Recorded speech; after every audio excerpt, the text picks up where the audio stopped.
కొంతమందికి ఇలా అవార్డులు ఇస్తా ఉన్నారు. వారు మాత్రమే కాదు, ఒక 9 మందికి అవార్డులు ఇచ్చి వీళ్ళే నిజమైన అని అంటే కాదు కదా.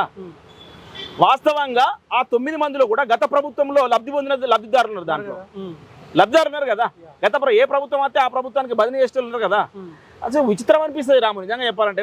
మీరు అన్నారు కాబట్టి చెప్తా ఉన్నా, నేను నిజాలే మాట్లాడతా ఏమైనా కానీ. గత ప్రభుత్వంలో సిగ్గు లేకుండా పదవులు పొందిన వాళ్ళు మళ్ళీ ఈ ప్రభుత్వంలో కొంచెం సిగ్గు లేకుండా పదవులు పొందుతా ఉన్నారు.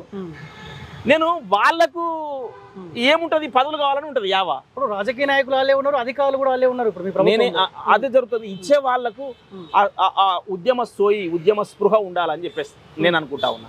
ముఖ్యమంత్రి దయచేసి రేవంత్ అన్న గారు, నేను విజ్ఞప్తి చేస్తా ఉన్నా ఏంటంటే, కేసీఆర్ ప్రభుత్వము నియంతృత్వ ప్రభుత్వము దాన్ని కూలదోయడానికి ఎంతమంది పనిచేసిరో, అది కూలదోయడానికి మీరు ప్రతిపక్షంగా మీరు పోరాడుతున్న టైంలో ఎంతమంది మీకు విజ్ఞాపన పత్రాలు ఇవ్వడానికి వచ్చిరో, మీరు చేస్తున్న యాత్రల్లో పాదయాత్రలో ఎంతమంది జర్నలిస్టులు కానీ, ఉద్యమకారులు కానీ, విద్యార్థులు కానీ, కవులు కళాకారులు కానీ ఎంతమంది మీతో పాటు నడిచినరో, కేసీఆర్ ప్రభుత్వం దిగిపోవడానికి కేవలం కొంతమంది మాత్రమే కారణం కాదు, రకరకాల వ్యవస్థలు ఇక్కడ పనిచేసినాయి. ఆ అంశాలని కూడా గుర్తుపెట్టుకొని ఇలా ప్రభుత్వం దిగిపోవడానికి కష్టపడి గత ప్రభుత్వంలో కేసులు పెట్టుకున్న బిడ్డల్ని, గత ప్రభుత్వంలో దెబ్బలు తిన్న బిడ్డల్ని కనీసం ఈ ప్రభుత్వం గుర్తించుకోవాలి.